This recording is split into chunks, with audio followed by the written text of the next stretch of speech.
Okay. All that. I got it all done. Okay. So let's do some questions. You guys ready for questions? Okay. Yeah. They're putting in the all the features here. All those features. And I promise I'll go through them in a few minutes. All right, Rebecca, let's do questions for you. Great. Okay. I had one here that I wanted to ask you about. Let me see where that was.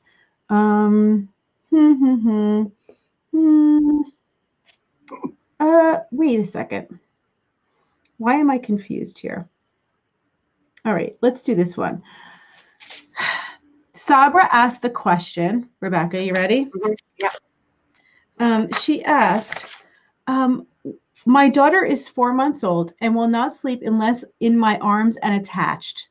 If I break her latch, she wakes up right away. What do I do for some relief?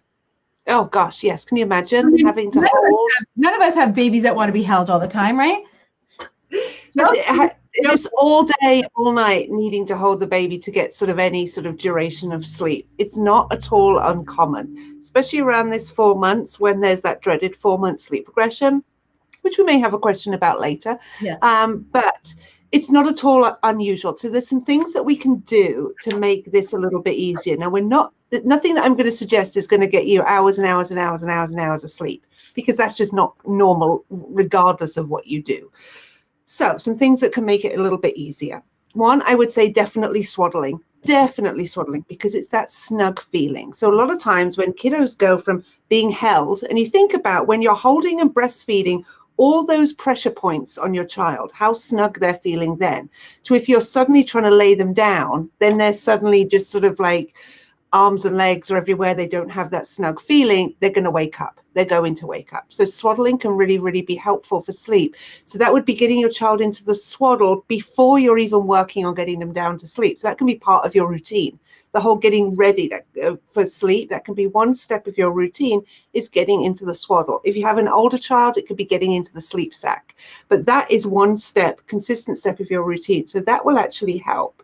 What you can try doing as well, when you break the latch, would be to hold your thumb under your child's chin, because if when you break the latch, their mouth is open, then they're just going to root around. And I'm sure everybody has seen this. So if you close their mouth by gently pushing with your thumb under their chin, then they may just sort of still do that suckling, but then that may be on the roof of their mouth. And so they're not then kind of mouth open, rooting around. So that can help. You also want to look at the time that your child has been asleep before you're going to make any movement or breaking the latch at all. If you're doing this when they're in the lightest of sleep, just fallen asleep, then some children will respond really, really well. And this is sort of that same kind of drowsy but awake.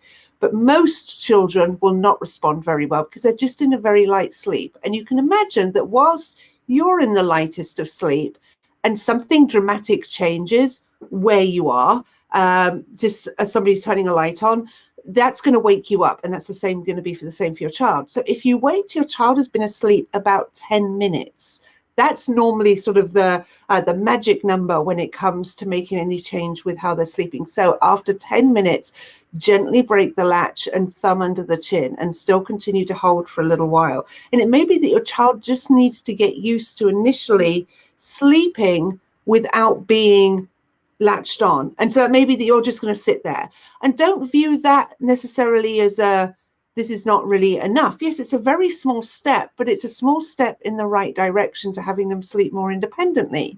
So you may have a couple of days of getting used to still being snuggled with you holding them for those naps. But they're not needing to be latched on. Then after a few days, you can do the exact same thing, but then holding for a few more minutes and then transitioning down, laying your child down. And once you've laid them down, you keep your hands on them for a little while, because any movement, any change to how they're sleeping is going to bring them up into a lighter sleep with the potential for waking them up. So this, as with anything sleep related, you look at what your goal is to have them sleeping a little bit more independently, and then look at all the steps that you need in between that. One is being unlatched, then being able to sleep comfortably unlatched, then being able to lay down. So there's lots of little steps. Don't do the unlatch and then quickly lay them down. Too big of a step for 98% of children out there. So go nice and slow. That's great. I don't think we've ever talked about that before here on our Q&As, but what a great easy tip to, modify how you are doing it just in that moment. It's such an easy thing that makes so much logical sense. I love when we can start to simulate something else that has them feel, like you said, leave your hands on them. It's that transition, transitioning them. It's that jolt from going from being held to not being held that wakes them up every time. So, and that's what I also love about the Love to Dream too. It holds them into that position. When babies are put down, it triggers that Moro reflex, where that startle reflex. So the trigger is actually their head going back. So you go to lay them down. You know how they sleep so well. You're holding them on your chest. They're sleeping so well. You're holding them at your breast. They're sleeping so well. And then you go to lay them down, which we always want to lay them on their back. So of course you're putting them down this way, right? And their head goes back and they startle awake. And so I love that you're saying hold them.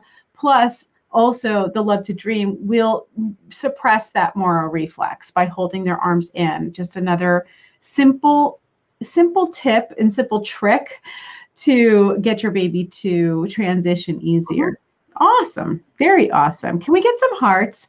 We got to go back to our routine here, which is after we answer a question, we love to see some hearts coming up and down the screen. Lots and lots and lots of hearts, and we'll keep answering questions if you give us hearts, okay? We work for hearts. I work for hearts. I would work for hearts all day long, I'll tell you now. And also, if anybody wants to jump in and ask your question live, I see a bunch of you posting questions. We do have a lot of questions that came in prior, which I like to address, the ones who did send them in prior. Sometimes I'll pick a few out from the live stream here if we can. But if you really do want your question answered, I'll give you a hint. Okay, don't tell anybody. Here's the hint.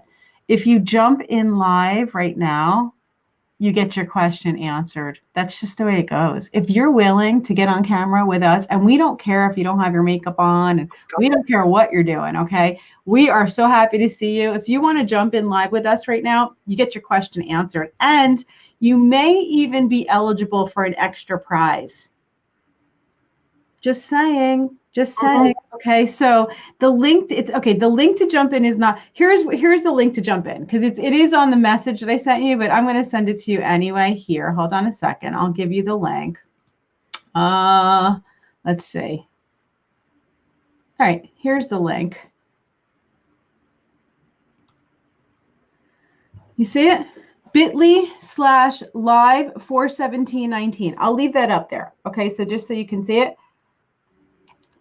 And maybe, Stephanie, you can go ahead and pin that too here in the comments. And whoever wants to jump in and join us, hopefully it's working. Rebecca had a little trouble with that link earlier, so I'm not sure. I'm just not sure. But Kyrie wants to go live. All right, Kyrie, here's the easiest way. Maybe just go over to the reminder that you got from me, or go to the tool that the message that came through when you type baby. Both the link to go live is in both of those. It may be easier to hit the button. All right, that's in your messenger, so you can try that. So, hopefully it works. Let me know, because today Be Live is being all sorts of crazy today. All right, so I have no idea. And then you may come in and bump us both out and have to take over the whole show. So just be forewarned. Be ready. Okay, be ready to be able to. Take over. All right, I'm going to answer a breastfeeding question. How's that? Great. Okay, here we go. Let's do a breastfeeding question here. Okay, so Jai T said, I feel like my breast milk quantity is decreasing just after the first month. What should I do? I'm currently breastfeeding directly and also pumping the milk and using a bottle to give it to my baby. Okay, so there's a couple things in this question. First of all, most moms, I'm not saying all moms, but most moms, when they think that they have a low milk supply, it is typically a perceived low milk supply. That means it's not really a low milk supply. It's just lower than you think it should be, which is actually more than what it should be. So what you think you should have is actually more than what you actually should have. Okay, so I'm going to probably encourage you to think about this. If it's only the first, you're talking, it's been 1 month. Of course, your milk supply has decreased because that's what's normal. That first month, your body is making way more milk typically than what your baby needs. And it makes sense, right? If you think about it logically, baby comes out, and for all of you who have watched my Simply Breastfeeding class, you all know how milk is made. Okay, and if you haven't watched it, you need to go watch it. But if you know how milk is made when your baby delivers, your placenta comes out, and it triggers the hormones to shift from progesterone goes down and prolactin goes up. Milk comes in a few days later. But your body does not know how much milk to make in the beginning. It doesn't know how many babies you just had. Did you have one? Did you have two? Did you have three or four? It could be multiple. And so what your body does is it just says, make a lot. Just cover it. Like, we'll make more than we need just so that no matter how many babies are there, we can feed them all. All right. So that's how that starts. And then once you start to feed the baby, okay, so initially when the milk comes in, it just comes in fully. As you continue to feed and the weeks start to go by, your body will start to adjust its supply dependent on how much milk you're expressing, whether that's your baby eating or pumping, okay? And that's when they talk about supply and demand.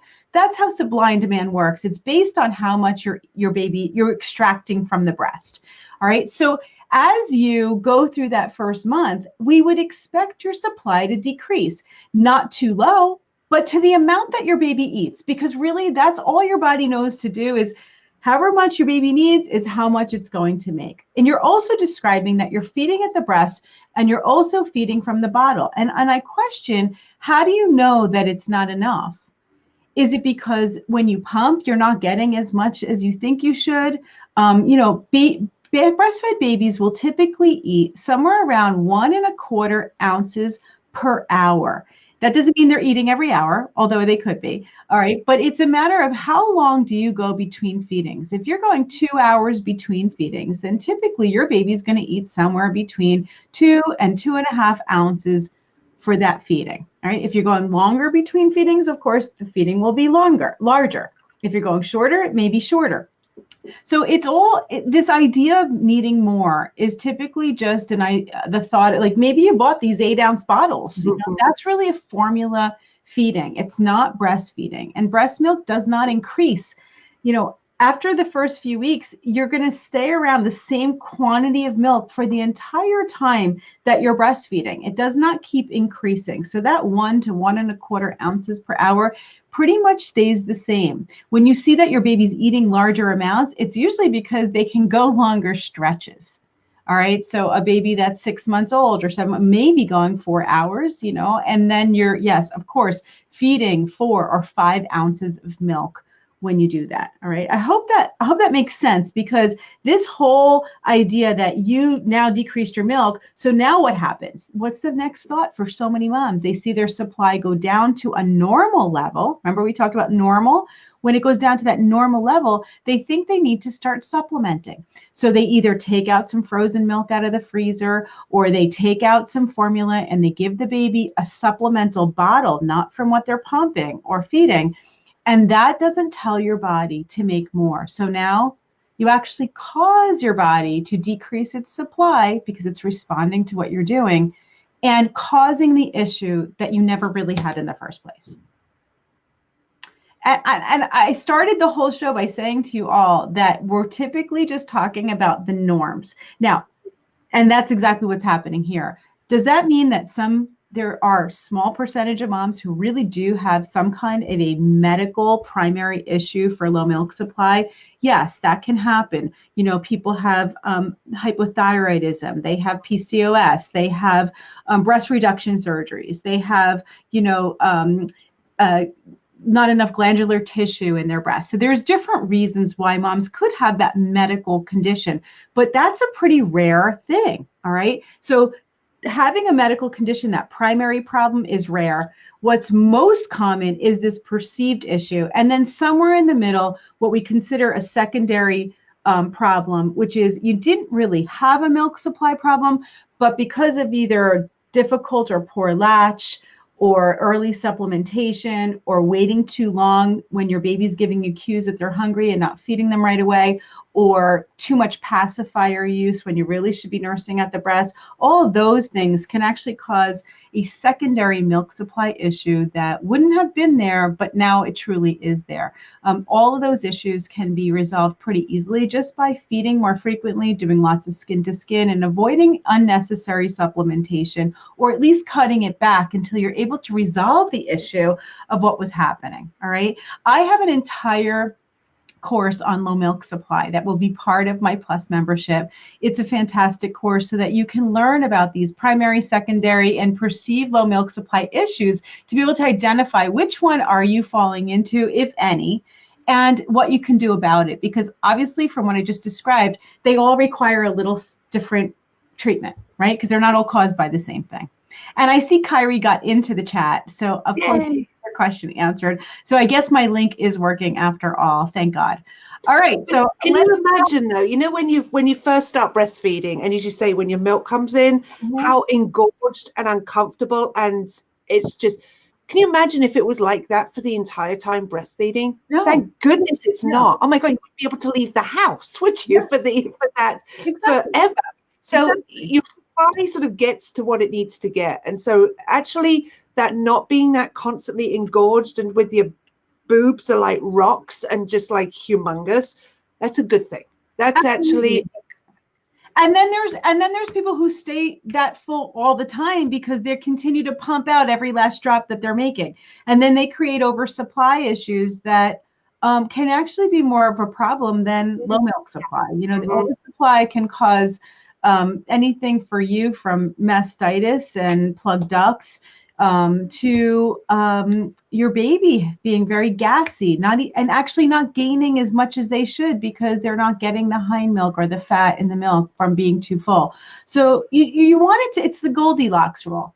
When it comes to breast milk, you don't want too much, you don't want too little, you want just right. And just right will look different for every single mom because depending on how frequently you're feeding, depending on, I had a mom and dad here in my consult room here yesterday. We were talking all about this, and it depends on the time of day, the time of year. Okay, when it's summer, the body's making more watery milk and more of it, or depending on the calorie content of your milk. So everybody is different, and it's very hard to compare one to the other. The only way that we know if your baby's getting enough is to look at your particular baby and see, are they hitting their milestones? Are they growing? Are they thriving? Are they satisfied? Are they peeing? Are they hydrated? Are they pooping? All those things are the only way to know that you're making enough. That's it. It's very simple. It's all very simple. It makes sense, right? We've been doing this longer than there are clocks. So it's not about timing.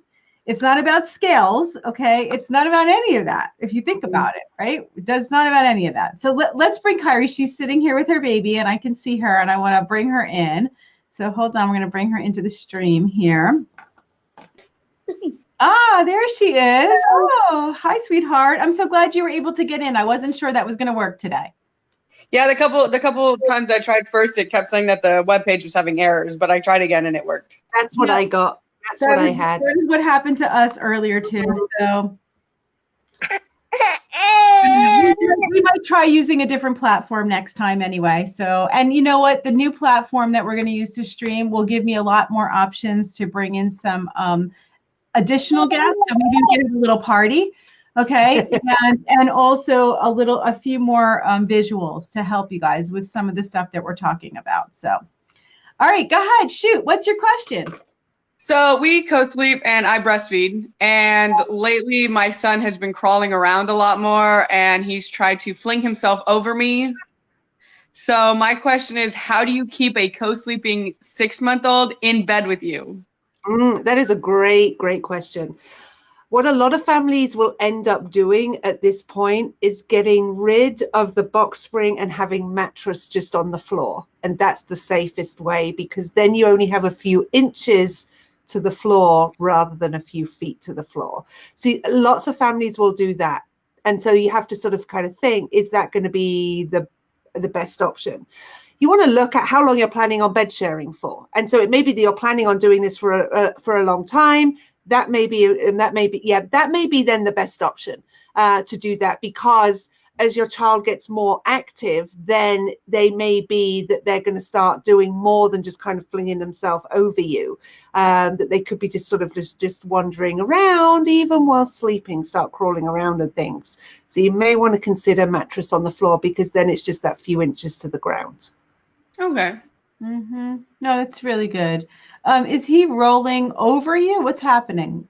So like he'll grab onto my shirt with his hands, and then he'll push himself up because he has a lot of leg strength, and he'll like kind of do this weird yoga position, and he'll grab me with his hands and then like fling his head over me to see what's on the other side, using his feet to like kick off like a rocket. Yeah, I would definitely get your mattress on the floor just for safety, because sometimes people may say, well, maybe get a bed rail, but he's going to be likely to be able to go over bed rail as well if he's kind of getting that's what my husband was thinking. He's 6'4", so he's like, I won't even be able to sleep in the bed if we get a bed rail. Yeah, exactly. So I would just put your mattress on the floor. So kind of figure out what you're going to do with sort of the rest of the bed. But lots and lots of families will end up just sort of mattress on the floor for quite a while, until they're ready to either then that their child is sort of 3 or 4, and then they can then get the bed back up on the box spring with their child still in the same bed, or maybe at that point then when their child has moved into their own sleep space, then they can bring the rest of the bed back in. Okay. Very good. Wow, good. Awesome. Thank you for joining us. Thank you for having me. Awesome. And I know, Kyra, you're in our private group, and I'm excited for you guys to all hear more about the membership site so that we can start our new forum as well. He's so cute. He's so cute. Bye. Okay, bye, everybody. Bye. Bye. There we go. All right. Oh, we have another person wanting to jump in. Let's see. Are you, Elizabeth, did you do that on purpose? She looks like she's not sure. I'm looking at her go. All right, I'm bringing her in. You're coming in anyway. Here we go. All right. Hi, Elizabeth. Hi. How you doing? I'm good. How are you? I wasn't sure if you did that by accident. Yeah, like it just happened really fast. I wasn't expecting like talking. I gave you no time to think about it. You jumped in right at the right moment. As soon as I was saying goodbye to Kyrie, I saw you. I'm like, okay, come on in. Oh wow. It's better not to think. It's like better to just dive in, you know? Yeah. I know, because I was gonna get and nervous. we're super friendly anyway, so you know, it's okay. Thanks. It's all friends here. There's nobody around, you know. There's right. nobody around. So tell us your question. Okay, so my question kind of had to do what you were talking about earlier about the breastfeeding. I was breastfeeding my son. I was just solely breastfeeding. Like I wasn't pumping and supplementing. I wasn't formula, like nothing. Mm-hmm. My son started sleeping longer through the night. Mm-hmm. And that's when I started noticing like him kind of changing, and like my breast supply would change. Mm-hmm. So I would like pump at night while he was sleeping. Like I would force myself to like wake up and like fill in that spot that he wasn't eating. But then I saw that it was going down, so I would only get like 1 ounce on each breast. And the rare times that I would pump, I would get at least 2 ounces on each breast. So then I got discouraged, so then I stopped pumping, and I would just sleep through the night because I was like, finally he's sleeping through the night. I want to sleep through the night. Yeah. So he started changing, and he started like being more fussy and super attached. Like he always wanted to be latched onto me. He didn't want to go with anybody because he would get scared, anxiety and stuff. And then we would go to the doctor, and he wasn't gaining weight. And then I kind of like last resort, I had 1 bottle stored in the freezer that was like 6 ounces, and he took it like fast. And so I kind of like broke down and felt like, am I not feeding him enough? Like, how old is your baby, Elizabeth? He's 8 months now. 8 months. He will be 9 months Friday. Okay. Is he eating solid food? Yes. He's eating solid. So around the same time as he started sleeping longer and sleeping through the night, was he also being introduced to solids? He was being introduced to cereal. Cereal. Okay. So we were sleeping longer at night and eating cereal during the day. And now are you feeding him even more foods? Yeah, now he eats like actual like vegetables that I cook him. So he'll eat cereal for breakfast and then like little snacks like these during the day. And then I'll feed him like carrots or whatever vegetables I made him for dinner. Gotcha. And Okay. then And throughout the day I'm breastfeeding. how many times a day are you breastfeeding in between all that? So I never normally like counted, Yeah. but I started to like keep a log. Yeah. And I would see that I would breastfeed throughout the day like 4 to 5 times. 4 to 5 That's when I times. would like see that he was like super hungry, Gotcha. and that's when he would like breastfeed. Just personal question. Did you start to get your period back again too? I got my period like I want to say 8 weeks after giving birth. Like it came very fast. Okay. So all the things that you're describing at like that 6 month, 7 month mark is actually very, very normal and what we expect. Okay. So typically around the 6 month, 7 month, baby starts to eat solids and starts to sleep longer stretches. And sometimes if you're lucky, it's during the night. So just like what you said. And yes, your milk supply will decrease because of that. So for several reasons. One is that your prolactin levels are highest during the night, and so that can impact your supply for the whole day. The other is that the baby's starting to eat solids, and so not having as much of a demand on the breast, which will start to decrease your supply. And there's also sometimes you're doing more at that time, like you're starting to do more, you're starting to go out more. Sometimes you're going back to work. All those things can start to decrease your milk supply overall. But again, not in a negative way. Okay. I wouldn't say this is like there's anything wrong with it. The supply, I usually, when I had my retail store, I used to sell bras. So I do bra fittings. And I used to say to the moms, they'd come in while they were pregnant. I would fit them for their bras. I'd say, these are going to fit now from now till your baby's about 6 months old. I'll guarantee that they fit.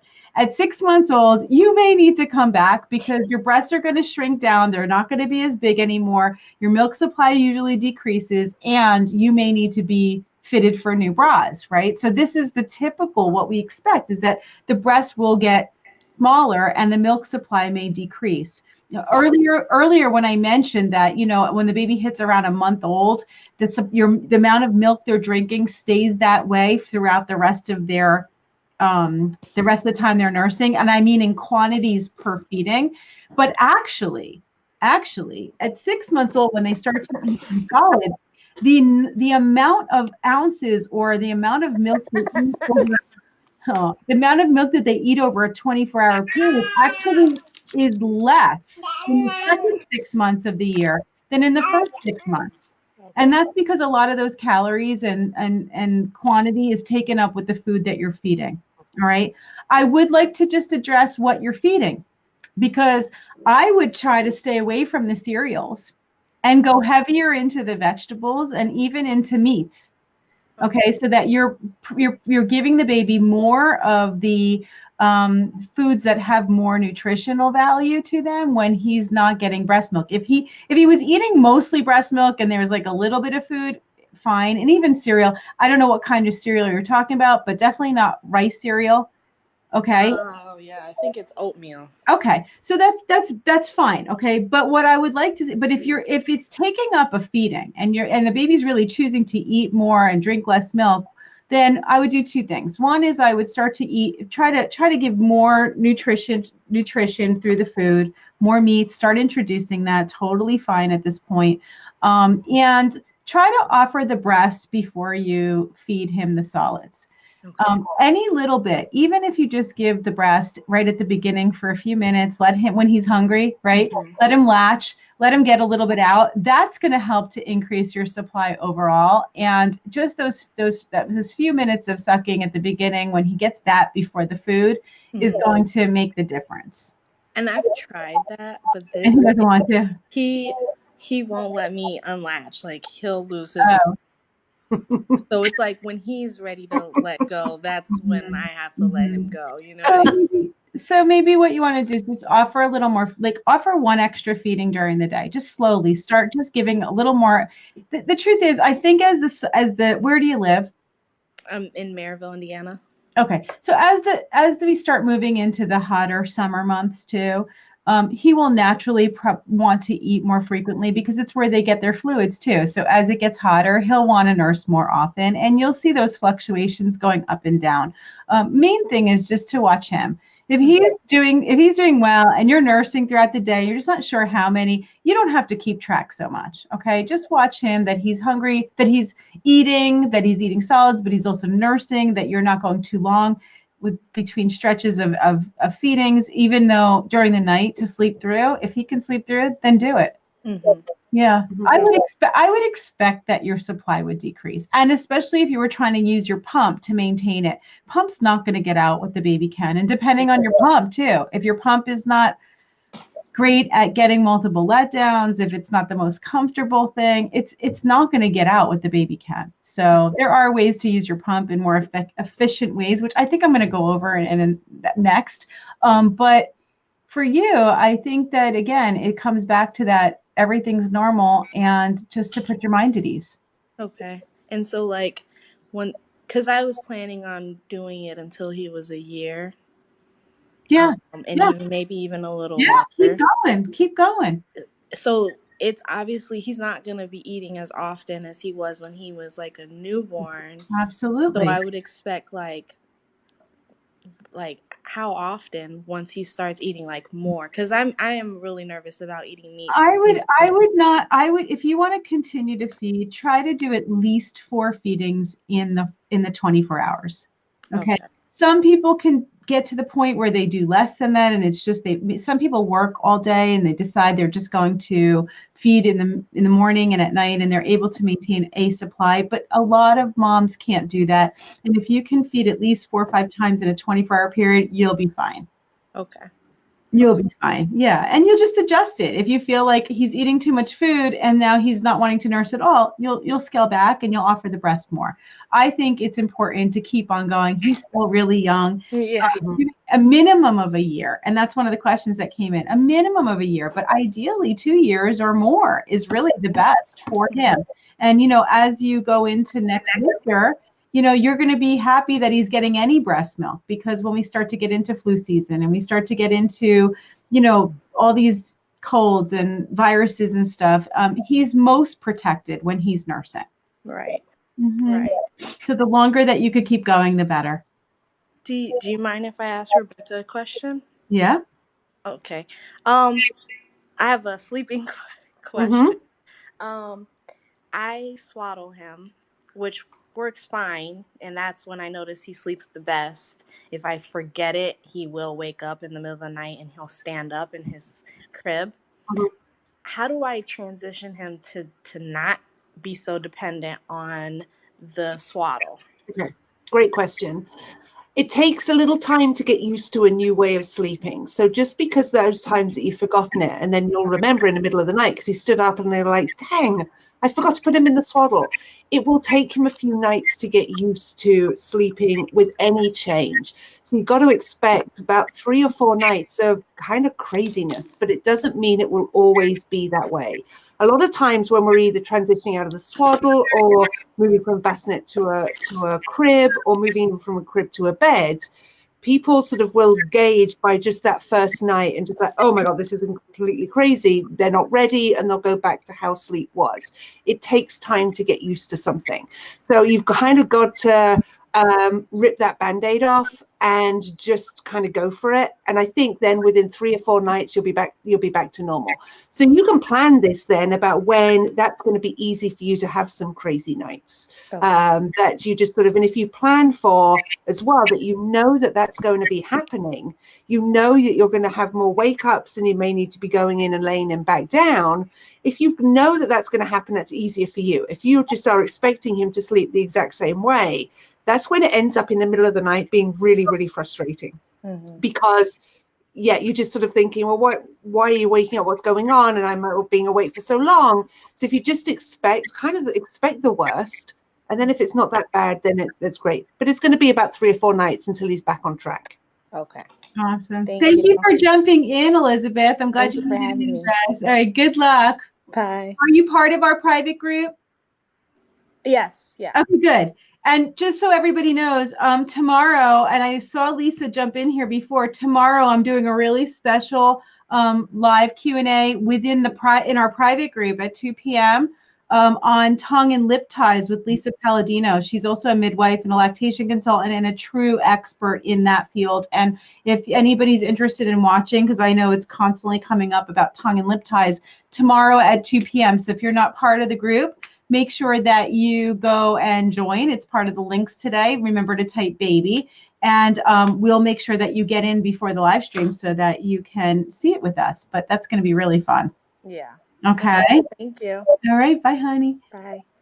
Okay. I want to show a little video. I see everybody talking about the 3-stage pumping method. I want to really quickly go through some of the features of the breast pump, because the Evenflo pump, you know, what we were just talking to Elizabeth about was the idea that, you know, sometimes it's not so much that there's not enough milk, but the pump is just not getting it out. And so I have a method that I use with this pump that can help to get multiple letdowns of milk, which actually gets more of the breast drained, which then has more milk for your baby, obviously, if you're away from your baby, and continues to maintain your supply. And that's super important when you're using their pump. You want to do it fast, and you want to be efficient with it, right? So here's, and pumping's just not that intuitive. So like, we just don't know what to do. We think we're supposed to just turn the suction all the way up and hope for the best. And that's usually the opposite of what's going to work. So I'm going to go ahead and let me just do this for a second. Let me do some of these features here, because I don't know if everybody understands the different features of the Evenflo. One of the things that's most important is that it's comfortable. Okay. And the Evenflo, I don't know if you could see in the picture here, it comes with 3 different sizes included in the pump. And those are soft silicone flanges. All right. So that means there's like an air cushion. All right. A very soft air cushion here, so that this is velvety soft and it's not that hard plastic against the breast. And that's going to make a huge difference. Plus it has, let's see, a closed system. Okay. So that there's no milk backflowing into the pump tubing. And that means that it's going to prevent mold and viruses from growing in the tube, but also into your pump itself. So you always want a closed system. It has independent speed and suction controls, which I'm going to show you why you need that with the 3-stage pumping. And it also has multiple battery and power options. So it has an AC adapter. It also takes double A's, and it also has a car adapter as well. And that's huge, okay? Because you want to be able to use that pump everywhere. Those are some of the most functional features that I love, and that I made sure that are, you know, when I was working with Evenflo, to make sure that they have all that in their pump. And this is the new Hush, which is really, really quiet as well. They always take that feedback and they keep making it better, right? So people are saying, yeah, your pump hurts when you use it, the Medela. Okay, so yeah, you want to, if anybody has not seen my comfort pumping webinar, you need to go watch that, okay? Because I talk all about the difference of, if your pump hurts, it is not going to get your milk out. This is not just about having it be nice and comfortable. It's literally part of the functionality, all right? So you have to make sure your pump is not hurting. And yes, Kyrie said that she switched to Evenflo, and so much better, less painful. Awesome. Okay, good. Let's play the video, Rebecca, because we haven't played this one in a while.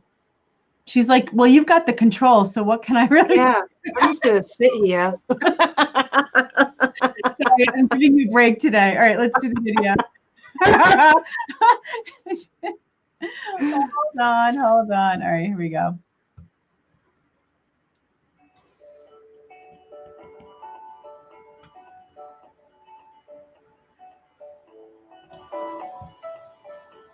Breastfeeding moms know that pumping takes time and lots of commitment.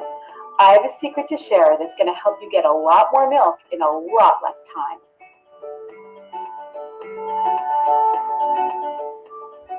The first thing you're going to need is a pump that lets you control your speed and suction independently, putting you in control.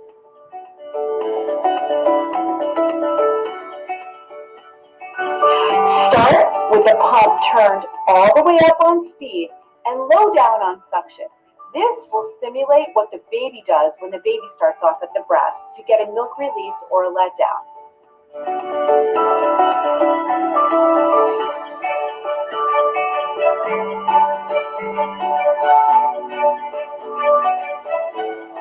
Once the milk starts coming out, What you're going to do with your dials is turn your speed down while turning your suction up enough to feel it and not feel pain.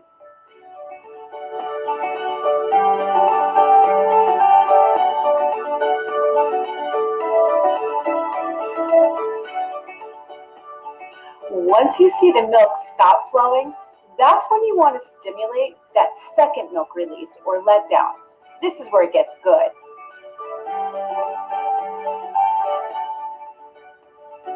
Turn your speed all the way back up again while leaving your suction exactly where it is.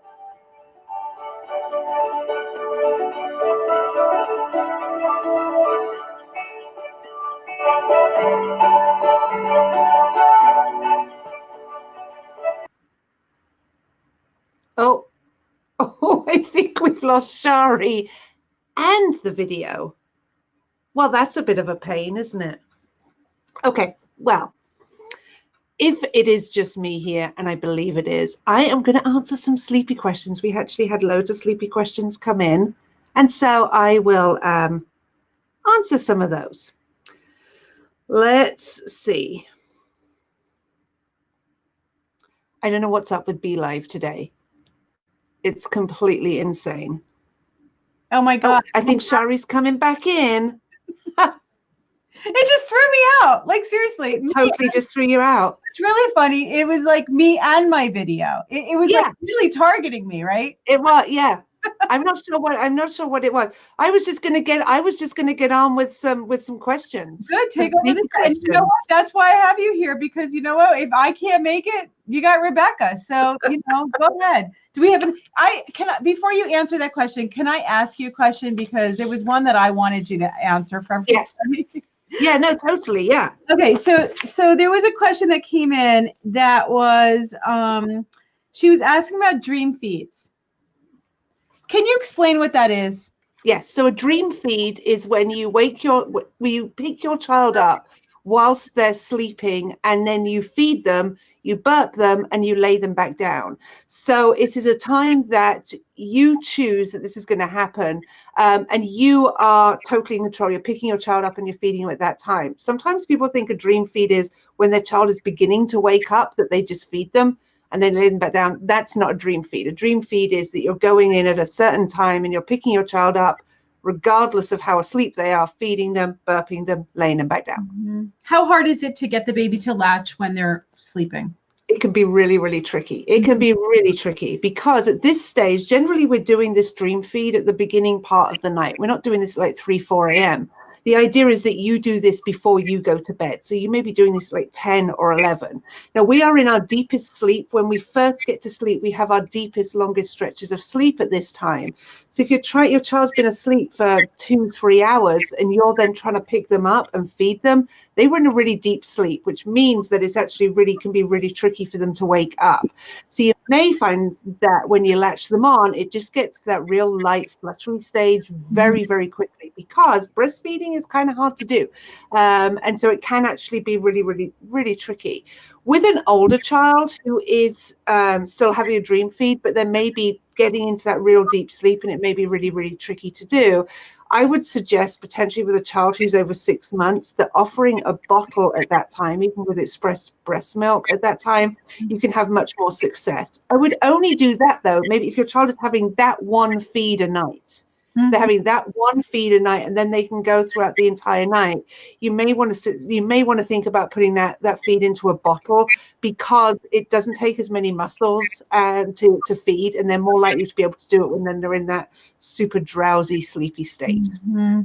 Yeah, awesome. Because there's a lot of confusion over what that means, and waking a baby can be difficult, but it's a great way to get those feedings done and get more milk into the baby. Totally.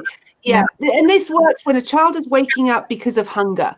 So, and if you then, the idea is that you feed them before you go to bed, and then maybe if they can get like a 4 or 5 hour stretch, that's happening when you go to bed, and you are then able to get that 4 or 5 hour stretch, rather than if you didn't offer the feed at that time, being woken up a couple of hours after you've gone to bed. Yep.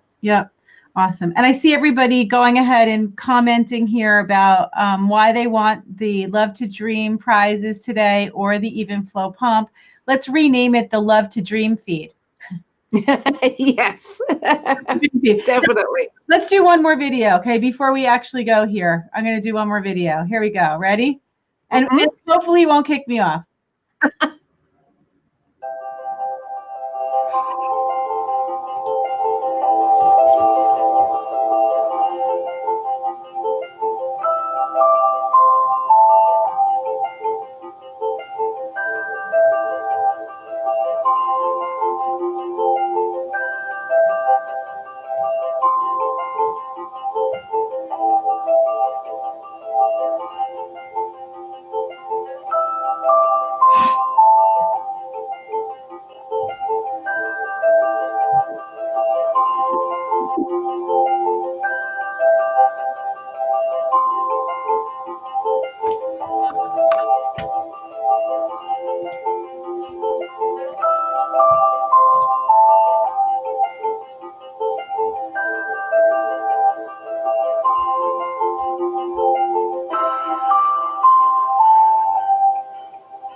Felt like that was the perfect segue for our Love to Dream feeds, right? That's a perfect combination for our breastfeeding and sleeping Q&A, right? Love to Dream feed. Yeah. And it actually would be a good way to do a dream feed. Oh, yeah. Right? Yeah, definitely. Because it would accomplish exactly what you're talking about, which is kind of keeping them asleep. Yeah.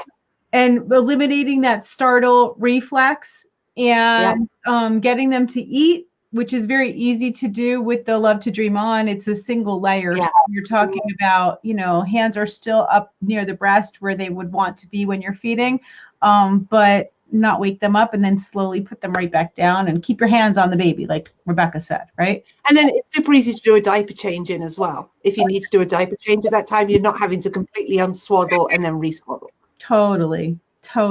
Okay. Well, the whole hour's gone. I mean, this was great. I love that you guys jumped in with us. We had moms coming in. We saw so many comments here. Of course, like always, it's always hard to answer all of your questions. I'm sorry. But if you're in the private group, we're going to be doing a Q&A tomorrow on tongue and lip ties. If you have any questions about that, like I said, Lisa will be with us. We'll be doing our Q&A there. And then I actually have a very special show next Wednesday at this time on pelvic floor and exercises and postpartum recovery with some really great guests. So if you want to join us next week at the same time, I'll be doing that topic. And we'll be doing a lot more coming up, okay? A lot more into the private group. And then as we launch the membership site, we'll be having our special forum as well. So Rebecca, as always, it's nicer to see you in person where I can hug you like I did this weekend, but I did get my fill of you in 14 hours and 11 miles of walking. So at least I can't complain this time that it's been too long. Yes, it was a wonderful, wonderful weekend. Wonderful. And I'm so glad you could join us today. Thanks for coming today. You're welcome. Always fun. I love being here and doing these. Don't forget to go in the links that you got today. You have links for Rebecca's Slumber Academy. You want to go join her Slumber Academy. If you have questions about sleep, if you want to learn more about the easiest way to get the most gentle sleep in with your baby, like she said, no cry solution, no, all gentle. It's what we both recommend, and I know that is Rebecca's whole philosophy. I'm talking for you, Rebecca, because please go visit the link there and go work with Rebecca because she's awesome. Thank you. If I had a baby, I'd work with you right now. So. All right, guys, have a wonderful, wonderful rest of your day. And thank you, Love to Dream and Evenflo Feeding. Do we have, oh, wait, let's hang on a second because Stephanie's going to be posting the winners right now. So let's give it a minute because they're all waiting around to see the winners, and we'll give it a minute so we can get winners here. And then Stephanie, we have those links, remember, that I will send to you so that they can pick their colors and sizes and all of those other things. Yes, you're welcome, Christian. So that she's saying happy, very informative, awesome, and informative. Yay, glad. I'm so glad. I always learn something. Always learn something. I always learn something too. I love listening to you. And I don't know, it just, even your accent, Rebecca, I just love listening to you. Doesn't matter. It's because I spent a weekend in Harry Potter World. That's why. We did. That was fun. So fun. I saw my chocolate frogs this morning and I was tempted to eat them for breakfast. But oh yeah, mine kids have already done. They've gone. They've gone already. Oh my goodness. All right. So do we have winners, Steph? We're posting the winners right now. Let's see. You know what? I'm going to end the live stream. And then the winners will be posted here because we can keep on posting right here. Okay, so you guys can check back if you're not still here. And if you're the winner, I promise we will message you. Okay, so don't worry. As long as you were here commenting the whole time, we will definitely message you. Oh, okay, we got congratulations going up. I guess. Oh, Christian won the Love to Dream. Awesome. Yay! Okay, and we're waiting for the pump. I'm going to go, okay? But it will be here, I promise. Bye, Rebecca. Bye, everyone. See you tomorrow. Mwah. See you tomorrow. Bye.